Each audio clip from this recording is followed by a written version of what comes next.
Hey there, Rooster Teeth fans. Welcome to another episode of Rooster Teeth Reviews. Tonight, we are doing a deep dive recap into Volume 5 for RWBY, as well as answering your guys' questions and speculating wildly about Volume 6. It's going to be a fun show. Stay tuned. You're tuning into the destination for TV superfan discussion, AfterBuzz TV.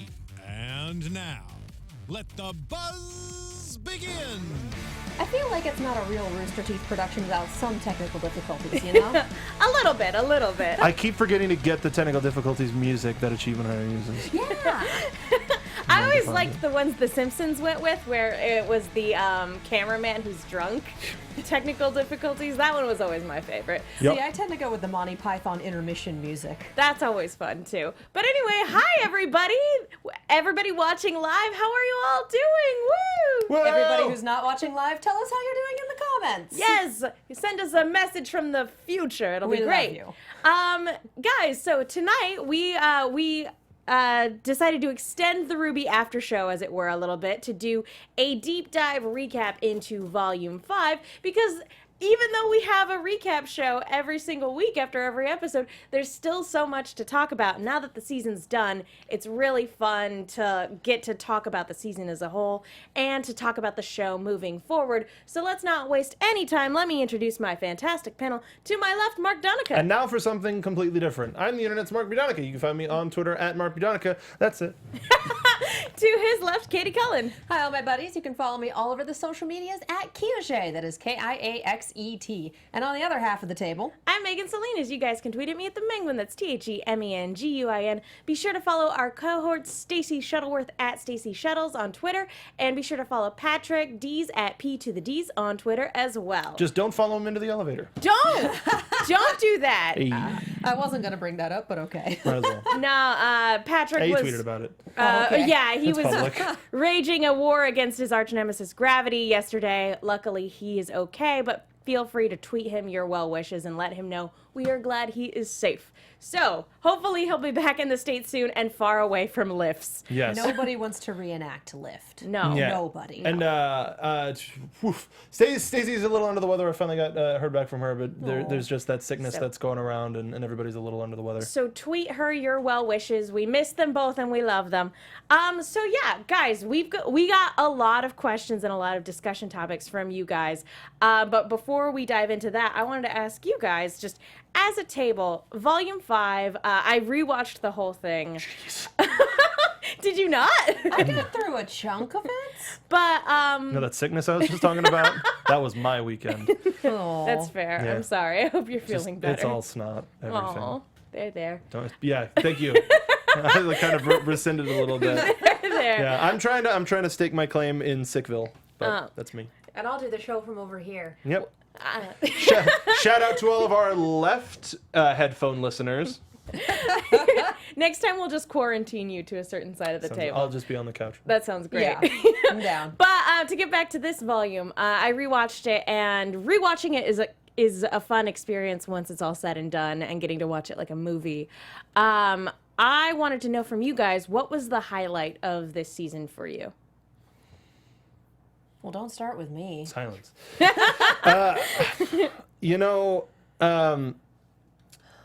Getting back to what RWBY is, technically we still don't know what RWBY is. There's a lot of mystery. Last season we started to get an idea of what the story behind it all is, and that became a very influential part of the show. And this felt a little bit more discovery here, fight there, story here. This felt a little bit more traditional RWBY. I definitely had a couple of qualms, but ultimately this feels like it's weird that it's still such a young show, but this feels like classic RWBY. For me, it wasn't any one big thing that was like, yes, this is the best part. It was all the little character moments. It was Yang telling Raven off and coming into her own. It was arm wrestling. It was, I don't need him to hurt, I need him to go down. It was the reunion dinner. It was all of those little teeny things. None of them were really huge set pieces, but that's always what makes it for me, is those character moments. It's RWBY telling Oscar how and why she is able to continue on despite the fact that the world has gone to hell. It's hard to argue with the character-driven stuff. I'm going to go the opposite route and say the big action set piece of the Maiden fight. Like the fight at the end of the season? Mm-hmm. Yeah, that, again, just a personal... that was the highlight for me in terms of sequences. Character-wise stuff, yeah, it's really hard to not say stuff that reminds you of classic RWBY or... for me, I really liked seeing Ilia's development as well. I thought a lot of that was really good and really compelling, and I was worried about how they were going to handle it, and they did it masterfully. So I was very pleased with how that turned out. We slowly and painstakingly removed her plot armor. Yeah, seriously. Speaking of that, Erica R. Jackson on Twitter, at Erica R. Jackson1, using the hashtag RTReviews and RWBYABTV, and hashtag Ilia. Do you think there's a possibility of Ilia becoming the new leader of the latest Faunus organization in the future, or co-leading with Blake? I don't see her becoming the leader overall, but I can definitely see her as like a squad leader, leading a small band for a very specific purpose. But I don't see her politicking well enough to be able to lead the White Fang as a whole. Maybe like I can almost see Gira stepping back into that role. Maybe just like the Haven chapter. I'm thinking like a squad of like 8 or 10 people. We need to do this specific mission for this specific thing. Let's go. Like a Knights of Ren sort of situation. Ooh, only less evil. Except better. Well, we don't even know about it. Whatever. Anyway, different. Like a G.I. Joe sort of situation. That's a different conversation. Ilia's snow job. For for me, Ilia was very confused in this season. She was falling back on revenge and retribution, and really was going down the route she was going down because she didn't know what else to do. She's had no guiding light, so to speak. So for me, before she takes on a position of leadership, I feel like she needs to find her own path outside of who she wants to be to Blake and outside of who she wants to be within the White Fang. I feel like she needs to find herself in the same way that Blake had to before stepping up to a position of leadership. I could definitely see Ilia becoming the leader of a Faunus organization at, like, say, the end of the series, once her character arc is fully realized. But at the moment, I see it more of being like a Blake or, like a Gira sort of, that being the person. Or, you know what? Kali. She's the one that's smart enough to go and get the cops. This is true. I can see Blake's parents just co-leading. Because we have the politics and we have the experience. And we also have the just bare bones common sense. Behind every strong leader is Blake's mom. Every strong leader. But that's the thing. I think that Ilia could serve to learn more from Kali than like from Blake. She's already learned a lot from Blake, but now it's, well, I have whatever magical destiny, and so you take care of the White Fang and all of this business, and stay at my folks' house, stay in my room. To which she goes, but and we disinfect that mic. She sews the holes on the sails of that ship, and but yeah, Callie Belladonna 2020. I agree. Thank you, Becca Let's get those Soundwave. made. I definitely could see, especially since Gira was the one that saved her life when she and her cohorts were in the middle of attacking their compound. He saved her life. I could definitely see them stepping up to be surrogate parental figures for her, because that's something she's been lacking for years now. And you can tell that the absence of her parents really left her lost, and then Blake left as well. The only guiding figures that she had were Adam and Finnick and Corsic. Those people are bad influences. I would argue Sienna Khan kind of, as she was the guiding influence for a lot of people, but not directly. Clearly not, because, Ilia was totally complacent and letting them murder her. Speaking of characters that I liked that got nothing. She got something. Death. Can we have enough, like, I know everyone wants, like, a Team Stark, like, backstory season. That's great. Can she get a couple episodes in there, too? Because I want to see the rise of Sienna Khan. Sadly, we know how that story ends, unfortunately. It's kind of like RWBY is going out of its way to murder a lot of childhood icons. They killed Pinocchio. They killed Shere Khan. They killed Shere Khan. They killed the Cowardly Lion. Who's next, Miles and Carrie? Who are you going to murder next? Oh, that's a good point. Yep. Can it be It's Shrek? almost twice. Can it be Shrek? Can we kill Shrek? Shrek, one of your childhood icons? Get Shrek'd? What the internet tells Ruby me get that Shrek'd, please? No. the internet says that Shrek is love and Shrek is life, so I don't know. Don't read that. I will not. I don't know what it is. As some That is body a once told me, I'd never read that. That is a Twitch alert on my brother's channel. Oh, jeez. So, oh, I've heard pieces of that more than once. Oh Lord. Okay. Hashtag Support your family, guys. it bad. It's very bad. But yeah, let's talk a little bit about to kind of go from where we left off with Ilia. Let's talk about the White Fang as a whole, because we actually had a really great. Somebody submitted a really great character analysis of Adam Torres earlier this. Torres? You said Torres. I was thinking like Alexis Torres. Like he's from the valley. I know Adam Torres once. He messed up my order at Starbucks. Ass bag. He's the most angry of baristas. Yes, he is. He always writes my name wrong. That's Torres. He just puts dirty human on every cup. Adam Torres with a decaf latte. Adam Torres. I'm looking for milk. With a skinny half-calf latte. Looking for soy. milk. It's Mark. I'm looking for milk. Not for you, Mark. It's milk. Not for you. I'm looking for milk. But it's a soy latte. No, it's milk. Anyway, so Adam Torres, not Torres.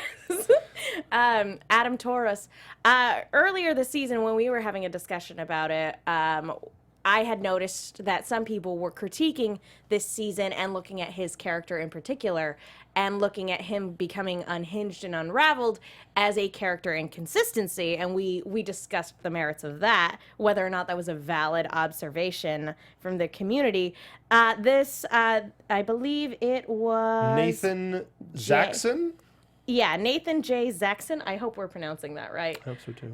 If we're not, please feel free to correct us. But he basically gave us a beat-by-beat rundown about why Adam's characterization in this volume is actually very much in line with that of domestic abusers in terms of pretending like they're in control and making the person that they're abusing completely reliant on them. And removing all other support from the person. Oh yeah. Yeah. It's a really good read. It's a longer read. I believe we retweeted it, but we will again. Make sure you follow the group at ABTV Rooster Team.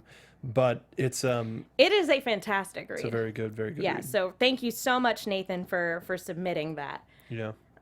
My only gripe about Adam in this season is that nobody ended up really punching him in his stupid face. Well, and Nora didn't break anyone's legs. Like, I feel like the day that happens, because I feel like at this point it has to happen, there will be mass celebrating in the RWBY fandom. I mean, she did hit a home run. She did.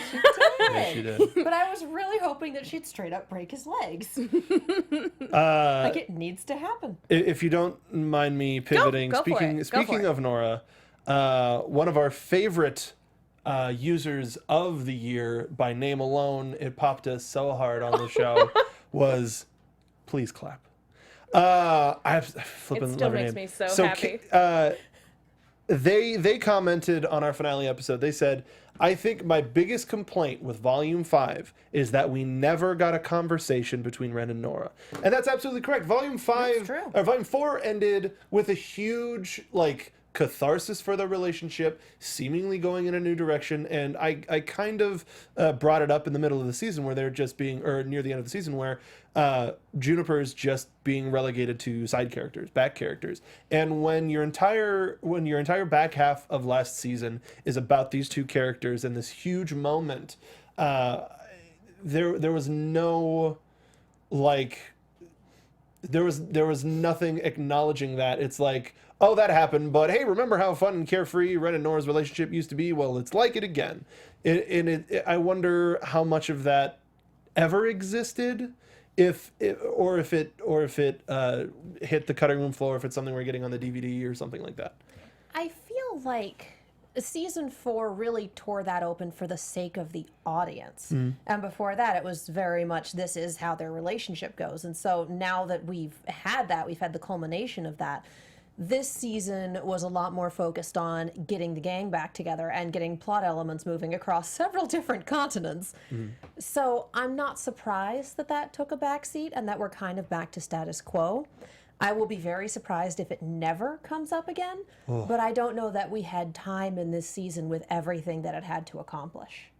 Well, while I can agree with that, I think we had enough time for a 10-second moment of Ren getting knocked out in a fight and Nora freaking out even more, or Nora getting knocked out and Ren losing his cool. Because we know now why Ren is the way he is, what his semblance is, and how why they're so close, and why they're so close, but also how close, why why his emotions are so in check. So I'm not saying have him be a flippant, fiery, explosive case, but if there's something, what we learned last season is if there's something that can make Ren lose his cool, it's Nora. It's something happening to Nora, and the same thing, vice versa. Nora for Ren, but Nora, of course, is a lot more open about it. Well, we did get a bit of that in that last big set piece fight. Hazel took a swing at Ren, and that's when Nora kind of went, I need to be over there. and that's when she hit the home run. But yeah, there is something left to be desired when that's basically all we get, and everything else is them all sitting around in a group together and reminiscing as a group. There was absolutely none of Ren and Nora's one-on-one time. The focus was more on, Team RWBY getting back together, and on Jean, and whether or not he was going to get his semblance, and of course on Oscar and Ozpin, expositing all of the stuff that our characters hadn't gotten up to speed with yet. And then also being very tight-lipped about other things. Ren Einsburn in chat puts it, this volume was a lot like Game of Thrones. Too short and rushed, and they cut out or skipped a lot of stuff I wanted to see. I would say, in support of that, or in addition to that, it was more of, hey, that thing you wanted to see? Well, forget about that. We got this cool stuff. And then we got to see all that cool stuff play out, and then you're like, whoa, what happened? There's the other stuff, too. And we're like, we got this stuff. It's like, new, cute puppy. We may have some of that next season. Oh, sure. Because again, this season was all about getting the band back together. And so next season, I can see us taking a little bit of time at the beginning to be like, all right, time to develop a new status quo, because boy, did this group just double in size. Hi, everybody. Yeah, it's so funny because there's a lot that happened in this season, but at the same time, it was still like a small amount. When you watch it in one sitting, it's like, wow, a lot happened and a lot of information was imparted in this volume. But at the same time, it's like, oh, the main thing we're focusing on is everyone converging at Haven. And there's a lot that goes into that, but there's also like, oh, there's a lot in terms of scope where it's like, it makes it more manageable, I think, from a production standpoint. If we're like, okay, we're just going to make all these characters converge on this point, and everything about the season is leading up to that moment. Yeah. But now I wonder, since we have all of those convergences, we're talking about what's going to happen with the Void Fang, with Gira, with Haven, and I half wonder if Juniper's going to stay in Haven while Team RWBY goes to Atlas. I would be very surprised if they left them behind. I wouldn't be terribly surprised. I don't necessarily know about staying in Haven, but I could definitely see the group splitting up to cover more ground. The Lantern has to go to Atlas. There's still another relic besides the one at Beacon. So it could be that they're going to split up, since we have 2 teams here, that they'll split up, one going to Atlas with the lantern, and the other one's going to the other academy to go and grab the other relic. Or, which is kind of a moot point, because unless we know... Because, yeah, there are a couple maidens missing here in this equation. The other issue is you have exactly one fully functioning adult in this group. Just one. And Crow barely counts as fully functioning. I was going to say, are we counting him or are we counting us? Sadly, we're not. I mean, cumulatively, they're one fully functioning adult. But Oz, unfortunately, still is having trouble striking a balance with Oscar, and Crow is Crow. So the problem with splitting the party is someone is going out without, I hate to say it, adult supervision. But they've pretty much proven that they do need a full-blown huntsman with them because, yeah, otherwise problems happen. So I'd be very surprised if we split the party because of that. Because we don't have someone to go with them, and no one's going to be like, oh, you're a team of huntsmen in training. You'll be fine. You'll be fine. Like, Ugh. One of those adults is Oz, and he's a little responsible. So. Arguably adult. Debatable. Arguably adult, arguably gives a damn about the kids. He finally has a body that matches his mindset. Wow. That of a little boy. Wow. Oh, gosh. Hashtag vote for Shannon. Give it time. Talking about whether or not the group ends up splitting up, and, only some of them going to Atlas, we had Nine-Tailed Phoenix ask us on Twitter, or not necessarily ask us, but express their excitement about whether or not Weiss and Winter were going to have a reunion. This year? Next season? For next season, yeah. When they go to Atlas. Depends on whether or not they actually make it to Atlas next season. Depends on if Winter is still alive. That's true, too. I mean, we did have a full season that was just trying to get to this academy. So it's entirely possible that they're not going to make it immediately to Atlas next season, especially with the borders closed. Now, I have a question. This season, we had a character named Vernal, whose name literally meant spring, who we thought was a maiden for a good chunk of time, who ended up being a misdirect. I'm wondering if when we go to Atlas, or if we make it to Atlas, if something similar isn't going to be happening with the character named Winter. If that's not going to be like an intentional misdirect at some point. I don't know. Honestly, I think it would be hysterical if in character they used her as an intentional misdirect. Potentially. I don't know. It would... Mark, you look like you're percolating. That's not bad. That's not bad at all. Because if everybody's speculating that by the end of the series, one way or another, all of our girls are going to become the maidens. Mm-hmm. That's not a bad connection to have.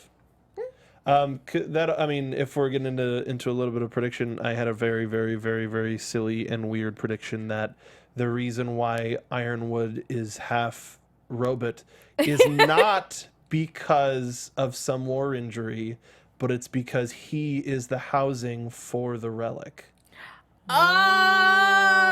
That's my weird prediction, is that it's like, oh, half of your body got blown off? How convenient. We need to put this brush somewhere. It's going to be bigger on the inside anyway. Just saying. Do we know which relic is there? If it's the one for Atlas, if it is for the Winter Maiden, then that would be creation. So yeah. Wouldn't it be crazy if it was keeping him alive? If it's half his body and it's what's keeping him alive. It's the Tin Man's heart. Yeah. Oh. As Mecha Soundwave put, I would be stealing that.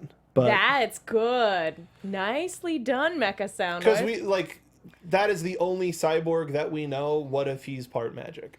That could be it. Maybe that's what's keeping him alive. Maybe that's what's keeping him alive. But the only one that we know. True, but also as a direct response of this relic being discovered and found, one of the old guard died, Leo.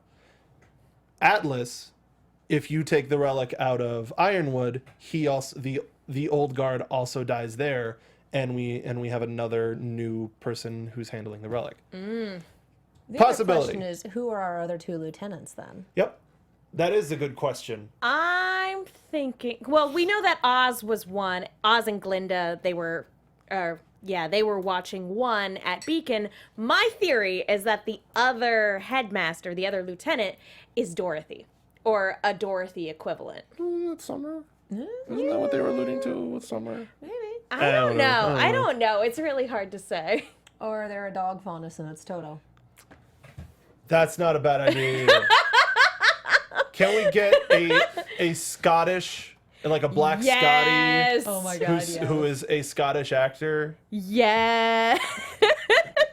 Forget my theory. That I want that. And he's the most like jacked and ripped, like assa, like totally just pure mass. And he just wears a kilt, and it's great. Oh, I love that. Voiced by Ryan.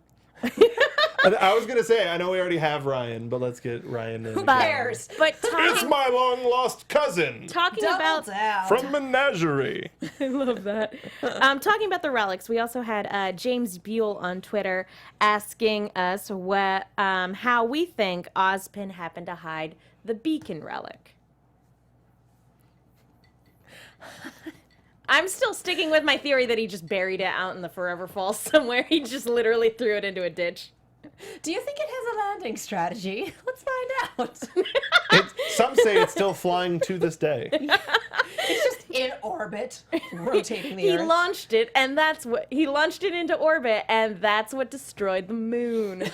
Actually, It's on the moon. I would half wonder if my theory about Ironwood is that it's not the Atlas relic, but it's the Beacon relic, Oh, and that's why it's safe, is because it's James. yeah. That's a good thought, too. Regardless, we're not going to be able to retrieve the other relics without the maidens. And that leaves the question of what happened to Cinder and whether or not Cinder's alive. We got She ain't dead. we got a little bit of speculation on that. Also, James Buell also asked if Cinder is dead, who is now a maiden. And we also got a sort of a prediction, I guess, from Cam Griffin. An offensive statement. A very, very rude one, and it hurt my feelings. After the talking about our idea of Cinder having amnesia, if she did in fact survive the fight, I got the idea of amnesiac Cinder being in the care of a friendly, loving, red-headed family in one of Mister's lower tiers who recently lost a daughter, the Nico's family. How dare you? How dare you? How dare you, Cam? How dare you? That was very upsetting. Get out. I love it. I mean, if that is a route they wanted to go down, that would be a very interesting dynamic, and it would also be extremely mean. Don't do it. Please don't do it. I love it. Hey, cut it out. Well, so there's a lot of stuff about maidens and about this and about that we've gotten.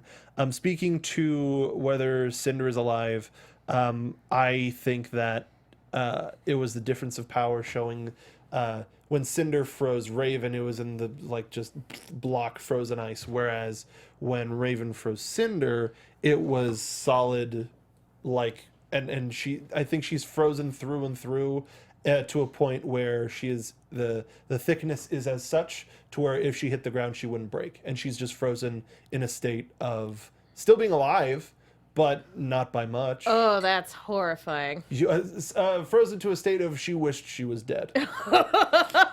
So we watched Cloverfield Paradox last night, and Spoilers. Oh, I didn't. So I don't know. yeah, that's why I stopped there. Anyway, That is a reference.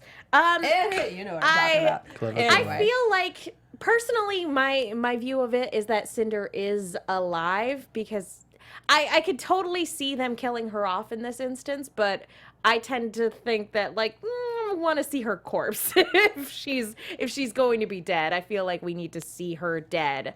We've put in way too much story potential for her to just be dead to someone else. We have set up this death match between her and RWBY, and while Rooster Teeth are definitely the kind of company to murder people, murder characters, at least. I should be very specific on that. They kill lots of Gavin 10 clones. and 11 little roosters. They killed lots of Gavin clones. That snail is still coming for someone. It is. It is. Slowly. But God, what I'm getting at is, I don't think that they would build a lot of story potential into someone and then kill them. They'll do it for someone who didn't have anything left to do for shock value or because it was their time. I mean, Pyrrha, we saw her name and we all went, oh, she's hosed. And then by the time Volume 3 rolled around, we were all like living in Egypt. We were in such deep denial.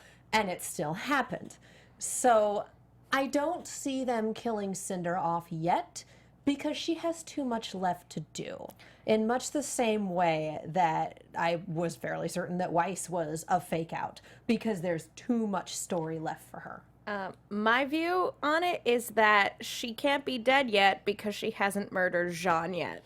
That's a good point, too. Jean was based on Joan of Arc. Joan of Arc burned to death, and we also know that, like, there's a point in this volume where he goes, if I die helping out my friends, it'll all be worth it. And his semblance is all about amplifying other people's aura. He's a support main. I totally feel like they're setting him up to like the way his story ends is him expelling all of his aura, helping someone else, and then Cinder burning him to ash. That's kind of how I feel it's going to happen. Or his physical form can't support the output, and he, similarly to how Pyrrha does, but it's of his own his own doing, is where he yeah, sort it's of his burns. choice. Yeah. It's his choice to martyr himself or to give up his life. So But that's a possibility. Without getting too morbid, Cam, I do think the idea of Cinder getting some sort of redemption through losing her memory isn't entirely off the table. Even without whether she lost her memory or not, do you think Cinder is past redemption? I think she would have to want redemption, and she really doesn't. So this is, again, were she alive, et cetera, et cetera. It would be the sort of thing where we have a long ways to go with her character and a lot of work to do before she can be redeemed. She has to want it, and right now she doesn't. Yeah. I think we have a better chance of getting a redemption arc from Emerald than we do from Cinder. I personally, at the moment, I don't think she's the type of character to get a redemption arc, but I've also watched plenty of anime where even worse characters get redemption arc or get redeemed in the end because of a bigger bad being worse than them and everybody having to come together, and then they lose their drive for being evil or sadistic or having a rivalry. So I could definitely see her going that route, but there are a lot of steps that need to be in place for that to happen, assuming she hasn't lost her memory. I definitely buy a redemption arc a lot quicker if she temporarily loses her memory, but if not, then yeah, there are going to have to be a number of steps involved, and Salem is probably going to have, it's finally going to have to click for her what Salem's doing and the implications of all that, and knowing that she's just a pawn in Salem's game. She seems to not mind being a pawn as long as she can get what she wants. Yeah. Yeah. And again, why does she want power? Just power for its own sake doesn't seem like it's a motivation that a character in this show would go for. Well, we still don't know anything about her either. Exactly. The most of the backstory that we got was her recruiting Emerald, but we still haven't gotten her and her supposedly and her stepsisters and her stepmom, and God, the Lady Tremaine and RWBY. I just can't wait to see how terrifying that is. Oh my God. She has just terrifying eyes. It turns out that Lady Tremaine and the stepsisters were really just these really nice, sweet people, but they never really clicked with Cinder, and Cinder is just Killed them. While we're on Maidens, we did have a comment a couple of weeks ago from one Tony Valle. Sorry if I mispronounced that, or if it's Valle, but I'm pretty sure, whatever. Anyway, long story short, he or they and a friend of theirs were talking about the idea of false maidens. Ooh. And let me pull up the full thing here. But it's yeah, shut up, self. Yeah, that's me. I'm looking sad, so I know it's that video. And this is one of the things that while I'm I accidentally voted that down. But while I'm pulling this up, this was one of my favorite interactions with anybody this season. No offense, just because Tony left a comment about how we conducted ourselves on that week, which was very productive. It helped us sort of shape and tweak what the message of the show was. And by responding to Tony, we had a conversation and a back and forth. And now Tony is actually watching for the first time live tonight. Hi, Tony! So hello, Tony. And he says you got the name right. Oh, good. Fantastic. So for the last few weeks, I've gotten into a mini argument with a fellow reactor, a renegade, about Cinder as a maiden. His logic is that because she killed the previous girl who had the power, she didn't earn it, so she is, quote, a false maiden. I encountered that the girls picked after the first four weren't established to have earned the power, but they are also called maidens, and by his logic, Raven, despite the amazing fight with Cinder, would also be called a false maiden. I even tried to tell him that, in a way, Vernal was actually a false maiden, and that Cinder and Raven would be more like dark maidens, but he refuses to accept, and said, I will fight you, on his comment section, and just wanted us to bring that up. So, do you think that anybody that the wizard didn't give the power to directly should be considered a maiden?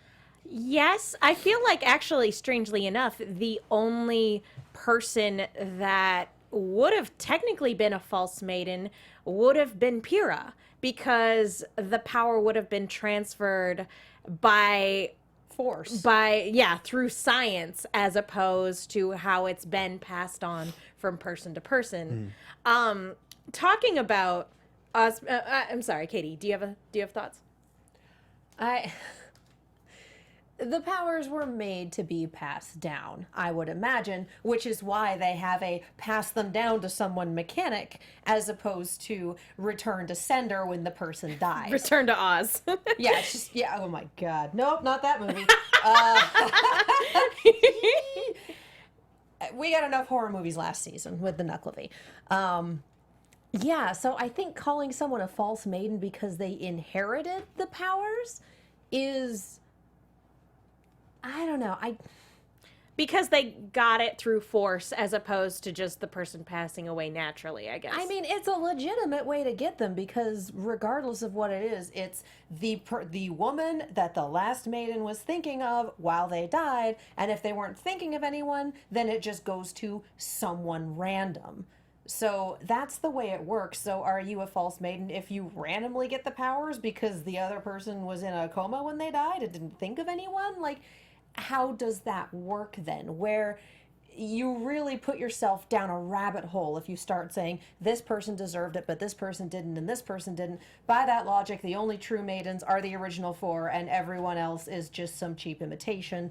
I don't really hold with that. So, fun headcanon, I disagree. So there was a fun thing being thrown about in the chat. Hero75 saying, what if the maidens were the wizard's daughters? To which terrible human being Cam Griffin responded, what if they were Salem's daughters? I love you, Cam. My God. You're on fire tonight. Oh, very interesting. Okay, so I wanted to talk about the connection of the Maiden's Oz and the creation myth that we got in the last volume.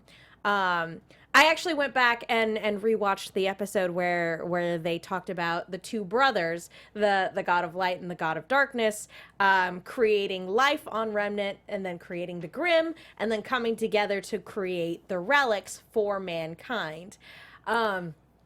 So I watched that and I'm sitting here wondering, I'm like, okay, so how do the maidens relate to this creation myth?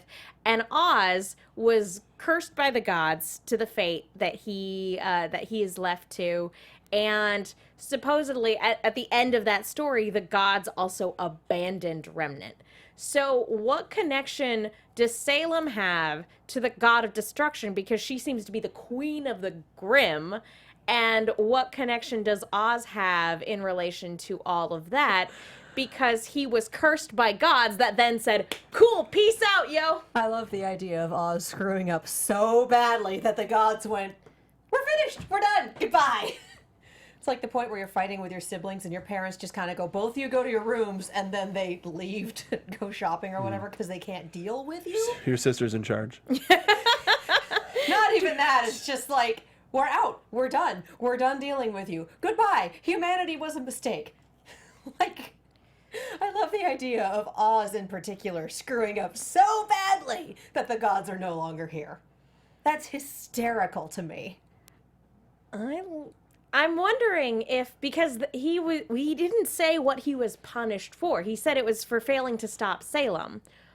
Where did Salem come from? Was she what the god of destruction created, and then she created the Grimm? Is that how that happened? Was she a maiden that then was corrupted by the god of destruction? We don't know the order of things. Or is she the anti-venom and can't because of, or one way or another, because she couldn't get, quote, light magic, she had to go to dark magic. And yeah, I hope that next year we get a replacement of, like this year we didn't get any World of Remnants. Yeah. I hope that we get some form of World of Remnant next season, even if it's Salem telling one story and Ozpin telling another, telling the same story, but from a different point of view. and then Rush him on it. and then vice versa. Yeah. Of okay, this bitch, but let me tell you what actually happened. I got a couple things from the chat that I like. Carter Baroon says they got fed up with Oz when he broke the moon. Zero Ninja 86 says maybe the wizard created Salem. And Brandon Dodge says the gods went out for cigarettes and never came back. They're coming back, I swear. Which I love. Oh, for the longest time, the wizard is just Nerf from Camp waiting for his dad to come Be back. back. Who's his mom? Camp is the backstory of the wizard. It's all a metaphor. The wizard is Nerf. No, it's Nerf is Ozpin. it's what's his name with the powers he can't control. Oh, Harrison. Harrison. Would that make The wizard is Harrison. would that make Gwen the prototype? Would that make her Salem like pre getting corrupted? Like she Yes. just hits her breaking point and she's like, I need to burn this world to the ground.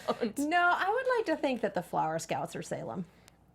It's all another one of Neris's campaigns. Yes! That we just pulled back out and And it's it's a just, child looking into a snow globe. no, it's God, Neris Saint looking at her. Elsewhere. It's Neris looking at her bag of dice. Oh. You get to be Yang. You get to be Ruby. I'm gonna be Ozpin. I get to be Salem. I need this. I need someone who writes. Someone give me this. Someone fic who of Camp doing a Ruby D&D campaign. Better than that, someone who draws Danger. The Quartermaster is Salem. So can we get Quartermaster as Salem art, please? We already got him as the Doctor. Next best thing. Talking about D&D stuff, we actually had a comment from Malachroma on the hashtag talking about there was a lot of talk of Jean being a paladin this season, especially with his semblance. Malachroma's question is, what D&D class do you think the others would be? What archetypes of those classes would they choose? Blake's a ranger. Yang is either a fighter or a barbarian. Weiss is. Oh, she's Weiss? definitely a barbarian. Because she rages. That's true. She gets double movement. I feel like Weiss, I kind of want to say is a wizard. I could also see Blake being a rogue. Maybe. I don't know. Ruby, I would almost say is a rogue because of that whole speed thing, but I might also file her under warlock because warlocks have the magics, but they mostly use it to beat the daylights out of other people. They're basically like magic fight. I love playing warlocks. They're so much fun. As much as I would like to keep Yes. capitulating, Who's our blood hunter? we are very We are very short on Yes. time. So we do need to wrap it up into some final predictions. But first, before we do, we wanted to talk to you guys really quickly about iTunes. Folks, thank you so much to everybody who's gone to iTunes to rate, subscribe, leave a comment. We love hearing from you, and it is the best way to let our producers know that you guys like the show that we're putting on, that you guys like it when we talk about Rooster Teeth-oriented content. And honestly, guys, it's just really nice to hear from you. We have a little community here, and it's always nice hearing from you guys in the live chat and hearing your comments on YouTube. So when you guys do leave a comment on iTunes, we like to give you a shout out. Like G_OFF2886, which I'm pretty sure that's Jeff. Hi, Jeff. All these people are amazing. 5 stars. Title says it all. These folks are fun and funny and entertaining and just really awesome people to watch talking about the shows that I like.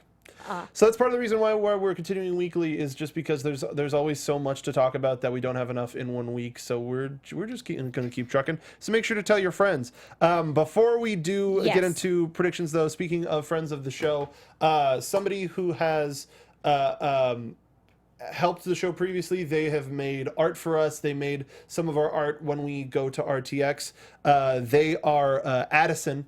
You can find them on Twitter at 24-Hour Call Center. That is 24HRCALLCENTRE. Please go to their Twitter. They have a campaign. They're in desperate need of an electric wheelchair. They're having trouble with mobility, and we want to help them out any way they can. Any bit helps.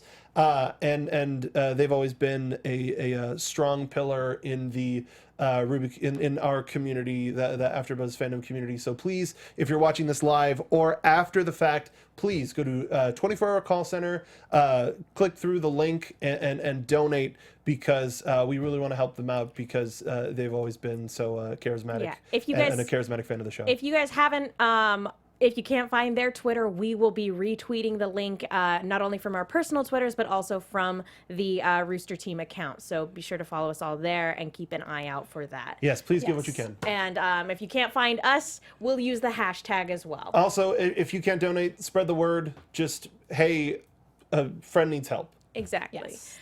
So again, thank you guys, and we wish all the best to Addison. We love you. Please take care. All right, let's go ahead and dive on into some predictions real quick. Your AfterBuzz TV predictions. Yay! It's fine. Don't On worry the about Late it. Show. Don't worry about it, Anthony. Okay, so yeah, where are we going next season? Are we going to Atlas? Are we going to get a Scottish dog faunus? What are we gonna get? I am down for Scotty Faunus. I would love that in my life. Handlebar mustache and everything.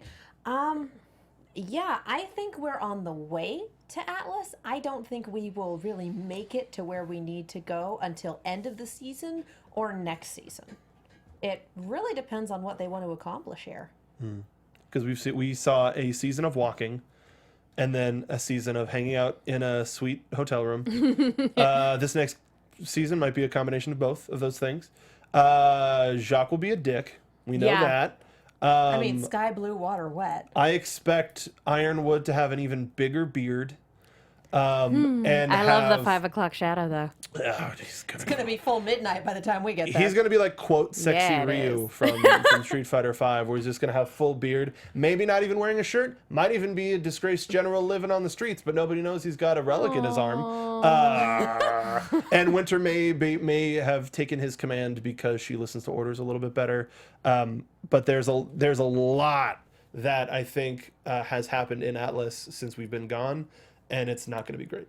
Yeah, I feel like since we got so much with Raven and Menagerie this season, I feel like Raven's going to be laying low.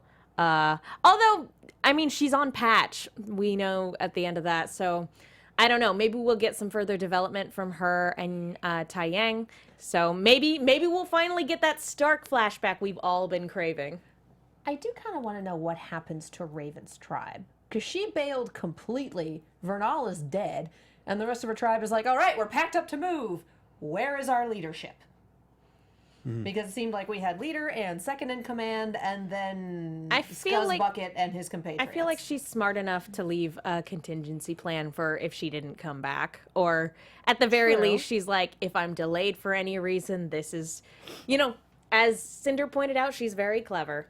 I feel like she would have given them instructions. They all seemed pretty loyal. Yeah. Anyway, Last thing from the chat, Carter Barun says, if we see Jacques and he tries to take Weiss back, can we please get one of the others to knock his ass out? Can we get all of the others to knock his ass out? Just take it in turns, line up, punch him out. Screw that guy. I think that's something that Weiss would need to do. She'd She took get the it. passive route to get out, so Could now let's take the active Klein route. punch him 7 times, one for Yes. each of his personalities? Yes.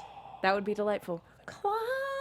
I miss Oh yeah, him. maybe we get some Klein back, but that also means we get Whitley back. Missed Klein. Oh, That's that okay. guy. We'll throw him out a window. It'll be great. Defenestration. All right. Or well, that's Nora breaking somebody's legs, is Jacques. Well, guys, we will be back next week. We will have something else to talk about. But in the meantime, we want to hear your guys' predictions. So use that hashtag. What do you guys think is going to happen in Volume 6? We love hearing from you, and we'll be back with more RT-related news and content next week. Katie, where can people go if they want to find you? Hi, my buddies. You can follow me all over the social medias, as well as on YouTube and Twitch at Kiaxet. That is Kiaxet. If you want to see our reactions to these episodes, they live on that YouTube channel. Also, guys, Voltron is back. It will be back. It will be back. We have a Not release yet. date. We have a show date. We're getting things rolling. So, keep an eye on all our Twitters for that. Same with Star Wars Rebels. We have a release date. We have a show date. Keep an eye out. Also, thanks to all of our fan artists that submit stuff. Princess Ponies 8 submitted Adam, who works at Starbucks, Toto, and the quartermaster as Salem, which is absolutely magical. You can find me on Twitter at Donica. Follow the team at ABTV Rooster Team. If not next week, the week after that, we're going to be covering the RWBY manga. So make sure to pick that up at your local bookstore. What's that? Or Amazon. And then we also have something fun planned for right before when No Men of Nowhere starts up. There's a new trailer. We're not going to talk about it this week because we're already out of time. But for more, Sorry, guys. if you want to talk about more stuff on the interim, please tweet at us at ABTV Rooster Team and go to our group on the Rooster Teeth website, which is ABTV Rooster Team. We will be updating that more than once a year, I promise. I'm Megan Salinas. You guys can tweet at me at the Menguin. That's TheMenguin. Be sure to follow Patrick at P to the Dees and Stacey at Stacey Shuttles. And yeah, be sure to follow everybody at ABTV Rooster Team. Thank you guys so much again for watching. We will see you all next time. From executive producers Maria Menounos, Kevin Undergaro, Phil Svitek, and the entire AfterBuzz TV staff, we would like to thank you for listening to the AfterBuzz TV network. To watch or listen to other after shows and post comments or questions, be sure to visit AfterBuzzTV.com. I'm Sir Richard Wentworth, and this has been a presentation of AfterBuzz TV. See you later. The views expressed herein are those of the hosts only and do not necessarily reflect the views of AfterBuzz TV or its owners or principals.